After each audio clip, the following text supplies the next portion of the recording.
Bismillahirrahmanirrahim. Nahmaduhu wa nusalli wa nusallimu ala rasulihil karim. Amma ba'da. Teman-teman yang dimuliakan Allah Ta'ala, ini adalah kitab Kasyifatus Sajjah yang merupakan syarah kitab Safinatun Najah. Di sini ada satu pembahasan mengenai sholat jamak qashar, ya. Di mana salah satu syarat daripada qashar, ya, adalah perjalanannya adalah mubah, ya. Syarat yang kedua, ayakuna safaruhu mubahan.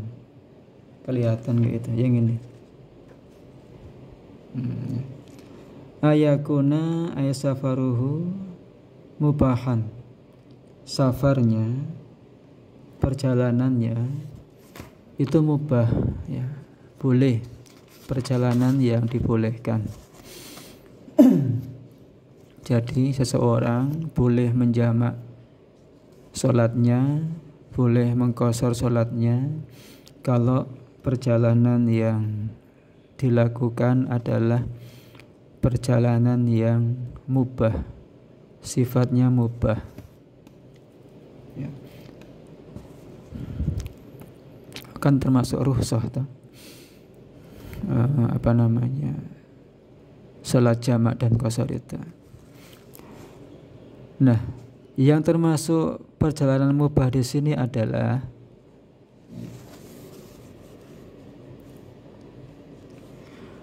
fayashmalu al-wajibu, termasuk perjalanan yang wajib, ya. Itu masuk ke dalam kategori ini. Artinya perjalanan wajib boleh dia menjamak dan mengqashar sholatnya. Kasafari hajjin, seperti perjalanan untuk menunaikan ibadah haji, itu kan wajib, maka dia nanti dalam perjalanan boleh mengqashar, boleh menjamak sholatnya. Wal mandubu, dan perjalanan sunnah, apa itu? Kaziyarati qabrihi sallallahu alaihi wasallam, seperti perjalanan untuk ziarah Kanjeng Nabi, ya, ziarah Nabi. Wal makruhu, dan boleh juga, dan termasuk dalam perjalanan yang mubah juga adalah perjalanan yang makruh. Seperti apa? Kasafarit tijarati fi akfanil mauti, perjalanan untuk jual beli kain kafan, kain kafan untuk orang mati, itu berdagang, jual beli dengan, maksudnya jualan itu hukumnya makruh, sehingga perjalanannya pun makruh, ya. Walaupun begitu tetap dibolehkan untuk sholat jamak qashar, ya. Au munfaridan, perjalanan sendiri termasuk perjalanan yang makruh, ya. Jadi kalau kemana-mana memang disunahkan untuk 2 atau 3 orang, 3 orang, bahkan 2 orang itu masih makruh. Kemarin saya baca di mana itu, 2 orang termasuk masih makruh, 3 orang minimal itu kalau perjalanan. Nah, terus dalam selanjutnya, di sini yang ini ya saya maksud ini. Fala qasra lil 'asi, ya. Tidak ada qashar untuk orang yang maksiat. Bagi orang yang perjalanannya ya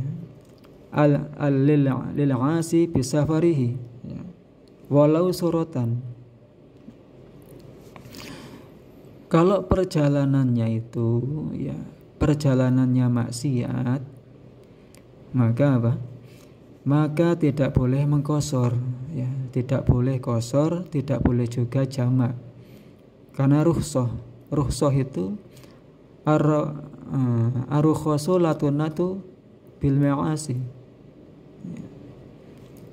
Rukhsah itu nggak bisa didapatkan dengan maksiat ya, nggak bisa. Jadi kalau rukhsah itu ya tidak bisa dilakukan oleh orang yang maksiat ya. Seperti apa?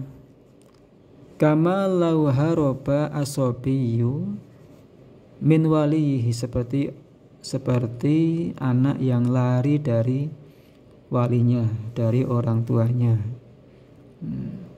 Santri lari dari pondok, nah, itu kan maksudnya pergi nggak pamit, itu kan maksiat. Nah, itu nanti dia kalau misalkan rumahnya jauh, itu nggak boleh apa? Nggak boleh menjamak mengqashar sholatnya. Fala yaksur, maka tidak boleh mengqashar. Li'anna safarahu min jinsi safaril maksiyati, karena perjalanannya termasuk jenis perjalanan maksiat ya. Terus wa min safaril maksiyati ayat'iba nafsahu, termasuk perjalanan maksiat adalah perjalanan melelahkan diri sendiri. Nah, nih ya. Termasuk perjalanan maksiat adalah perjalanan yang melelahkan diri sendiri. Seperti apa? Misalkan ya naik gunung, ya. Naik gunung. Apa namanya itu? Hiking kah? Atau jalan-jalan kemana lah begitu, itu kan melelahkan. Nah, perjalanan yang melelahkan diri sendiri ya, itu termasuk perjalanan maksiat ya, sehingga nggak boleh menjamak ataupun mengqashar sholatnya. Ini melelahkan kudanya, kendaraannya ya, dengan dipacu lari. Bila ghardin syar'iyyin, dengan tanpa ada tujuan syar'i ya. Melelahkan diri sendiri tanpa ada tujuan syar'i, itu enggak boleh. Enggak boleh mengqashar salatnya, kecuali kalau misalkan ini melelahkan diri sendiri tapi ada tujuan syar'i, misalkan jamaah jalan kaki ya, jamaah jalan kaki kan dia jalan itu, jalan kaki ya. Kan memang untuk menarik rahmatnya Allah, menarik hidayahnya Allah, kita berlelah-lelah dalam jalan Allah. Tapi ada tujuan syar'i di situ ya. Ada tujuan syar'i. Atau perjalanan menuntut ilmu ya, capek. Tapi kan itu tujuan syar'i, maka boleh. Kalau ada tujuan syar'i walaupun melelahkan diri sendiri ya, itu boleh menjamak dan mengqashar sholatnya. Tapi kalau enggak ada tujuan syar'i, enggak boleh ya. Wa kadza as-safaru li mujarrati ru'yatil biladi. Begitu juga perjalanan untuk perjalanan yang hanya dilakukan untuk melihat-lihat negeri, melihat-lihat pemandangan, rekreasi ya. Rekreasi kan memang tujuannya kan melihat-lihat, melihat di sana gimana pemandangannya dan sebagainya ya. Itu termasuk perjalanan maksiat ya. Perjalanan yang tidak ada nih, li'annaha ya, li'annaha laysat bi ghardin sahihin, karena di situ tidak ada tujuan ya, enggak ada tujuan yang sahih tujuan yang benar secara syar'i itu enggak ada. Dalam melihat-lihat, dalam rekreasi, ya, dalam rekreasi itu tidak ada tujuan yang sahih, tujuan yang benar secara syar'i, sehingga itu termasuk ke dalam kategori perjalanan maksiat, sehingga konsekuensinya, ya, itu tidak boleh menjamak sholatnya, tidak boleh mengqashar sholatnya, ya, itu rukhsahnya enggak berlaku, ya, rukhsah menjamak sholat, rukhsah mengqashar sholat enggak berlaku, tidak boleh. Kalau dikerjakan ya enggak sah, orang enggak boleh, ya, enggak sah, enggak diterima, dianggap belum sholat, ya, itu ya. Maka ini penting, ya, kalau kita rekreasi, ya, jangan menjamak sholat kita, jangan mengqashar sholat kita. Ya, sholat seperti biasa saja, dikerjakan pada waktunya masing-masing, dikerjakan pada waktunya secara sempurna, jangan dijamak, jangan diqashar, karena itu enggak berlaku, enggak boleh. Insyaallah ya, bisa dipahami ya. Semoga bermanfaat. Subhanallah wa bihamdi, subhanaka Allahumma wa bihamdika, asyhadu an la ilaha illa anta, astaghfiruka wa atubu ilaik.